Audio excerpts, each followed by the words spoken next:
नमस्कार दोस्तों, आपका अपने चैनल में पुनः स्वागत है। आज हम लोग पढ़ने वाले हैं फाइनल अकाउंट। बोले तो इसको अंतिम खाता बोलते हैं हिंदी में। अंतिम खाता अब पढ़ने से पहले हम लोग जान लेते हैं ये होता क्या है। तो अंतिम खाता जैसे नाम से समझ में आ रहा है, अंतिम खाता फाइनल अकाउंट मतलब ये फाइनल है, ठीक है। इसके बाद और कोई नहीं बनने वाला है। तो इस साल के लास्ट में हम लोग देखते हैं और हम लोग के बिजनेस में कितना प्रॉफिट हुआ या लॉस हुआ, हम लोग की कंपनी कैसी स्थिति में चल रही है, ठीक है। इन सब को पूरा निकालते हैं हम लोग। एक फाइनल अकाउंट बनाया जाता है जिसमें पूरे साल भर का हमको क्या प्रॉफिट हुआ या लॉस हुआ उन सब को जानने के लिए हम लोग प्रॉफिट या लॉस बनाते हैं, ठीक है। यहाँ पे फाइनल अकाउंट बनाते हैं जिसमें अलग अलग खाते बनते हैं, जैसे trading account, profit and loss account, balance sheet, है ना, चिट्ठा, ये सब बनता है। तो फाइनल अकाउंट का मतलब है जो साल के अंत में बनाया जाता है और कंपनी की कैसी स्थिति है उन सब का जांच करने के लिए साल के आखिरी में बनाया जाता है, ठीक है। 31 मार्च लास्ट साल में बनाया जाता है। चलिए, अब हमको इसको बनाने के लिए क्या क्या बनाना है, क्या क्या खाता बनाना है। जैसे अभी मैं बताया कि अगर मान लो कोई निर्माता है तो निर्माता को 3 प्रकार के खाते बनाने पड़ेंगे, ठीक है। पहले मैन्युफैक्चरिंग अकाउंट बनाना पड़ेगा, दूसरा ट्रेडिंग अकाउंट और तीसरा प्रॉफिट एंड लॉस। यदि वहीं अगर वो निर्माता नहीं है, सीधा व्यापारी है, उस कुछ खरीदे बिक्री नहीं, मतलब वो बनाता नहीं है, सीधे खरीदने बेचने का काम है, ठीक है, तो वो बनाएगा ट्रेडिंग अकाउंट और प्रॉफिट एंड लॉस, ठीक। अगर किसी के पास खुद का प्रोडक्शन है, बनाना का है, निर्माण का काम है, तो ये इधर ये 3 बन जाएगा, नहीं तो ये 2 बनेगा, ठीक। और इसके बाद बैलेंस शीट बनेगा। तो बस इतना बनाना है। अब हम लोग इसका एक बार फॉर्मेट देख लेते हैं कि कौन सा में किसका फॉर्मेट है और कैसे बनाते हैं। तो ये पहला हम लोग के पास है मैन्युफैक्चरिंग अकाउंट। जैसे निर्माताओं की दृष्टिकोण से देखें तो यहाँ पे लिख देंगे मैन्युफैक्चरिंग अकाउंट। इसमें हम लोग के पास आ जाएगा ओपनिंग स्टॉक, जितना रॉ मटेरियल है, और WIP है वो आएगा, ठीक। और इस तरफ अपने पास है क्लोजिंग स्टॉक रॉ मटेरियल का। इधर और भी आगे डाटा है, देख लेते हैं यहाँ पे, ठीक। ये अपने पास अर्धनिर्मित माल हो गया, स्टोर हो गया, अब मटेरियल रॉ मटेरियल लगेगा, वापसी आएगा, वेजेस आ जाएगा, कैरिज आ जाएगा, और जितना यहाँ पे कोयला गैस वाटर लगेगा ये सब आ जाएगा। इस साइड पर WIP हो जाएगा स्टोर। और फिर देखेंगे दोनों तरफ को टोटल करेंगे, टोटल जो ज़्यादा होगा दोनों कॉलम में आ जाएगा, जिधर कमी आएगा उधर बैलेंस। इस तरफ यदि अगर हम लोग के पास बैलेंस आएगा, या इस तरफ जनरली इधर ही बैलेंस आता है, इधर नहीं आता है, ठीक है, तो ये हम लोग का कहलाएगा कॉस्ट ऑफ फिनिश्ड गुड्स, ठीक है। और यहाँ कैरी डाउन कर देंगे। फिर ये बन गया। इसके बाद हम लोग को बनाना पड़ेगा यहाँ पे ट्रेडिंग अकाउंट, मतलब व्यापारिक खाता। तो व्यापारिक खाता का ये फॉर्मेट है। इस पे देखेंगे सबसे पहले ओपनिंग स्टॉक फिनिश्ड गुड रखना है, इस पे कच्चा माल वाला लिखते हैं, इस पे फिनिश्ड गुड्स वाला लिखेंगे। और ये जो अपने पास जो CD हुआ था उसी बैलेंस को यहाँ पे ये BD कर दिया, ये BD कर दिया। फिर यहाँ पे निर्मित माल अगर खरीदेंगे इसको लिखेंगे, ठीक है, इसमें निर्मित माल, इसमें कच्चा माल। फिर बाहरी वापसी हो गया, और यहाँ पे जो डायरेक्ट खर्चा होगा उसको लिख दोगे। इस तरफ सेल्स लिखेंगे और सेल्स रिटर्न होगा माइनस कर देना है। फिर से वही कहानी, दोनों तरफ को टोटल करोगे, जिधर ज़्यादा होगा दोनों कॉलम में लिखना, जिस तरफ कम होगा बैलेंस। अगर इस तरफ बैलेंस कहलाएगा तो अपने पास ये कहलाएगा ग्रॉस प्रॉफिट, और बैलेंस अगर इधर आता है तो कहलाएगा ग्रॉस लॉस। इधर प्रॉफिट और इस तरफ लॉस। तो ये हम लोग का हो गया, ट्रेडिंग अकाउंट का भी हो गया, ठीक। तो ये मैन्युफैक्चरिंग और ट्रेडिंग अकाउंट हो गया यहाँ पे जो निर्माता उसकी दृष्टिकोण से। अब हम लोग देखते हैं व्यापारी की दृष्टिकोण से। तो व्यापारिक दृष्टिकोण से देखेंगे, ये हो गया ट्रेडिंग अकाउंट। इसमें ओपनिंग लिखेंगे, परचेस लिखेंगे, परचेस रिटर्न माइनस करेंगे, किसी भी प्रकार का वापसी होगा, सामान जैसे कम हो जाएगा, जल जाएगा, चोरी हो जाएगा, या दान में दे देंगे, सैंपल में दे देंगे, तो सामान किसी भी रीजन से कम हो रहा है तो यहाँ पे हम लोग इसमें से माइनस करते हैं परचेस से, ठीक है। इसके बाद घटाने के बाद जो बचेगा बाहर, ये सब आ जाएगा, वेजेस आ जाएगा, कैरिज इनवर्ट हो गया, ऑक्ट्राय, फ्यूल, पावर, वाटर, यहाँ पे लाइट हो जाएगा, स्टोर हो गया, रॉयल्टी हो गया। ये इसका फॉर्मेट है, एक बार ये आपको ये फॉर्मेट पढ़ने का है, ठीक है। ये सेल्स वगैरह हो गया, ठीक, क्लोजिंग स्टॉक हो गया। और फिर से वही कहानी, अब क्या करोगे, टोटल करोगे, जिस तरफ ज़्यादा रहेगा दोनों डब्बा में, जिधर कम रहेगा बैलेंस। अगर वो बैलेंस यहाँ पे आएगा, इस साइड बैलेंस आएगा तो कहलाएगा प्रॉफिट, और अगर क्रेडिट साइड में बैलेंस आएगा तो कहलाएगा लॉस। तो ये हो गया ट्रेडिंग अकाउंट का। अब प्रॉफिट एंड लॉस का फॉर्मेट देख लेते हैं। तो ये प्रॉफिट एंड लॉस का फॉर्मेट है, ठीक है। ये फॉर्मेट आपको याद कर लेना है। यहाँ पे फिर से हम लोग को जो ग्रॉस प्रॉफिट उधर हुआ था ना ट्रेडिंग अकाउंट में, प्रॉफिट होगा तो इधर आएगा और लॉस होगा तो इधर आएगा। इसमें क्या क्या आएगा जाएगा, ये ट्रांजेक्शन एक बार पूरा याद करना पड़ेगा। जैसे सैलरी हो गया, रेंट हो गया, टेलीफोन खर्चा हो गया, ऑडिट फीस हो गया, ये सब जितने भी ट्रांजेक्शन दिए ये अपने को याद करना है। इसका फॉर्मेट हो गया। इधर भी कुछ जानकारी दिया हुआ है, जैसे डिस्काउंट हो गया, है ना, सॉरी यहाँ पे टू बैड डेब्ट हो गया, डिस्काउंट भी आएगा यहाँ पे, जैसे डिस्काउंट है। बैंक चार्ज वगैरह है, ये सब हो जाएगा। ये पूरा आएगा। फिर से क्या करोगे, टोटल प्लस माइनस करोगे, जिस साइड ज़्यादा रहेगा दोनों कॉलम में लिख देना, फिर बैलेंस निकालना। अगर बैलेंस डी आर में आएगा इधर तो कहलाएगा नेट प्रॉफिट कहलाएगा आपका, ठीक है, ये नेट प्रॉफिट। और यदि क्रेडिट साइड में बैलेंस आएगा तो हम लोग का वो कहलाएगा नेट लॉस कहलाएगा, ठीक है, वो कहला जाएगा नेट लॉस या नेट लॉस कहलाएगा। तो ये भी हो गया। अब बच गया आपका बैलेंस शीट। तो बैलेंस शीट का फॉर्मेट देख, अब देखते हैं बैलेंस शीट। तो बैलेंस शीट हम लोग के पास चिट्ठा बोलते हैं इसको हिंदी में, स्थिति विवरण भी बोल देते हैं।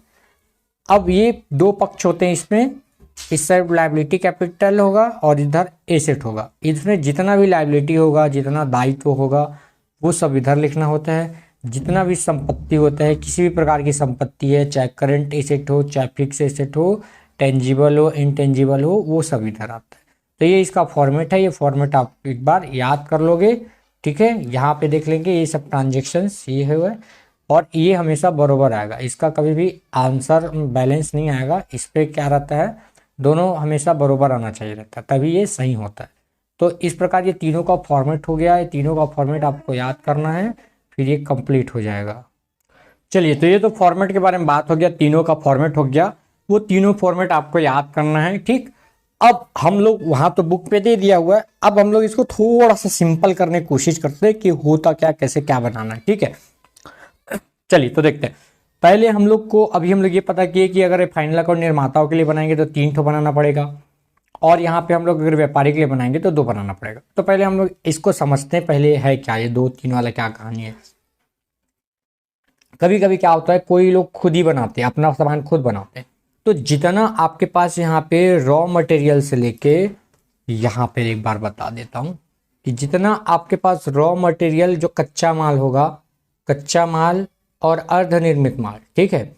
अर्धनिर्मित माल मतलब सेमी फिनिश्ड गुड, ठीक है, सेमी फिनिश्ड गुड्स, ये जितने भी होंगे इन सब को आपको लिखना है मैन्युफैक्चरिंग अकाउंट में। जितना भी कच्चा माल से यहाँ पे अर्धनिर्मित माल वाला जो कच्चा माल से निर्मित माल, ठीक है, कच्चा माल से निर्मित माल तक का जितना भी प्रोसेस होगा निर्मित माल तक का, ठीक है। फिर यहाँ पे रॉ मटेरियल से raw material to finished goods, ठीक है, यहाँ तक का प्रोसेसिंग इसमें कहलाता है। फिनिश्ड गुड्स को बैलेंस आता है, इसको नहीं लिखना रहता है, मतलब ये बैलेंस आएगा। सिर्फ ये मान के चलो कि कच्चा माल, इसको भी छोड़ दो, चलो कच्चा माल बस आपको लिखना है इस वाले में। कच्चा माल से रिलेटेड जितना है ये आ जाएगा मैन्युफैक्चरिंग अकाउंट में, ठीक, मैन्युफैक्चरिंग अकाउंट में आ जाएगा पहला। अब मान लो प्रोडक्ट अपने पास कच्चा माल से निर्मित माल में आ जाएगा, तो दूसरा बनाना पड़ेगा हमको ट्रेडिंग अकाउंट। तो ट्रेडिंग अकाउंट में जितना निर्मित माल वाला कहानी है, मतलब फिनिश्ड गुड्स वाला कहानी है, फिनिश्ड गुड्स का जितना भी है उसको लिखना है। Finished good to sell, sell के लिए इसको रेडी करना है। जो अपने पास जो फिनिश्ड गुड्स है उसको सेल के लिए तैयार करना है। यहाँ पे कच्चा माल था, कच्चा माल को अर्धनिर्मित में से अपन यहाँ पे निर्मित में तैयार किए। अब जितना निर्मित वाला रहेगा इसको अपन क्या करेंगे, बेचने योग्य बनाएंगे। निर्मित हो गया है वो, लेकिन अपने पास उसको बेचने योग्य बनाएंगे, इसमें आ जाएगा ट्रेडिंग पे। इसके बाद पीएल, तो यहाँ पे पीएल में हम लोग के पास आ जाएगा पूरा बेचने से संबंधित खर्चे, सेलिंग करेंगे उसको, ठीक है, सेलिंग करेंगे। यहाँ पे कच्चा माल वाला आएगा, इसमें अपने पास निर्मित माल वाला आएगा, और इसमें बेचने का काम, जितना बेचने का काम, ठीक। अब इसको हम लोग और सिंपल ऐसा समझ सकते हैं कि हम लोग कौन कौन से खर्चे कहाँ कहाँ लिखने हैं। तो होता क्या है, जैसे हम लोग यहाँ पे मान के चलते हैं कि एक मान लो एक फैक्ट्री है। अब फैक्ट्री में आपको कुछ चीज़ें बनाना है, तो बनाने के लिए यहाँ पे क्या क्या चीज़ चाहिए। बनाने के लिए आपको कच्चा माल चाहिए, लेबर चाहिए, ठीक है, मटेरियल चाहिए। तो जितना भी प्रोडक्शन से संबंधित है, जितना भी उत्पादन से संबंधित है, और फैक्ट्री के अंदर का खर्चा है, उत्पादन से संबंधित तो फैक्ट्री के अंदर का खर्चा, उसको हम लोग को लिखना है ट्रेडिंग अकाउंट में। जैसे कि एग्जांपल वेजेस क्या होता है, हम लोग को मजदूरी देना पड़ता है। वर्कर कहाँ पे काम करेंगे, यहाँ पे फैक्ट्री में, मजदूर फैक्ट्री में काम करते हैं, तो ये खर्चा आ जाएगा इस पे। दूसरा देख लेते हैं हम लोग प्रॉफिट एंड लॉस। तो प्रॉफिट एंड लॉस में क्या करना है, जितना ऑफिस का खर्चा है, फैक्ट्री के बाहर का खर्चा, जैसे प्रोडक्शन हो गया, वस्तु बन गया, बनने के बाद उसको तो आपको बेचना पड़ेगा, बेचने के लिए भी बहुत सारे चार्ज करना पड़ेगा, एक ऑफिस रखना पड़ेगा, एम्प्लॉय रखना पड़ेगा, वहाँ का रेंट देना पड़ेगा, ठीक है, और टेलीफोन का खर्चा होगा, स्टेशनरी खर्चा होगा, मतलब जितने भी प्रकार के खर्चे हैं जो फैक्ट्री के बाहर का खर्चा है वो आपको लिखना है प्रॉफिट एंड लॉस अकाउंट पे, और जितना फैक्ट्री के अंदर का खर्चा आपको लिखना है ट्रेडिंग अकाउंट में, ठीक। तो इस प्रकार से दोनों बन गया, और लास्ट जो अपने पास बच गया बैलेंस शीट। बैलेंस शीट में आपको सिर्फ ध्यान रखना है संपत्ति और दायित्व को लिखना होता है। तो बस इतना ही ध्यान रखोगे आप, तो आपसे ये जो है चैप्टर बन जाएगा, ठीक है, इतना भी टफ नहीं है, आराम से बन जाएगा। तो ये बेसिक क्लास का आज ये पहला वीडियो है। एक वीडियो इसका बेसिक का मैं और बनाऊंगा जिसमें हम लोग एडजस्टमेंट पढ़ेंगे। ये सिर्फ बेसिक कहानी था, इसमें एडजस्टमेंट भी देखना पड़ेगा, कुछ चीज़ें जोड़ना का रहता है, घटाना रहता है, ठीक है। तो उन सब चीज़ों के लिए एक और वीडियो मैं बना दूंगा बेसिक का, तो एक क्लास और होगा बेसिक का। इसके बाद आपका बेसिक खत्म हो जाएगा, सीधे हम लोग सवाल करने वाले हैं। तो ये पूरा क्लियर हो गया, तो इसको आप देख लो अच्छे से, और कहीं पे अगर डाउट हो, कुछ चीज़ें नहीं समझ में आ रही हो तो बताना। पूरा पहले फॉर्मेट पढ़ना है आपको, फॉर्मेट पढ़ने के बाद ये लॉजिक याद रखना है जो मैं बताया हूँ। जितना फैक्ट्री के अंदर का खर्चा होगा ट्रेडिंग अकाउंट में जाएगा, फैक्ट्री के बाहर का खर्चा प्रॉफिट एंड लॉस में जाएगा, और जितना संपत्ति और दायित्व है वो बैलेंस शीट में आएगा। तो ये तीनों हो जाएगा, ठीक है। तो बाकी देखेंगे किसी और वीडियो में। चलिए ठीक है।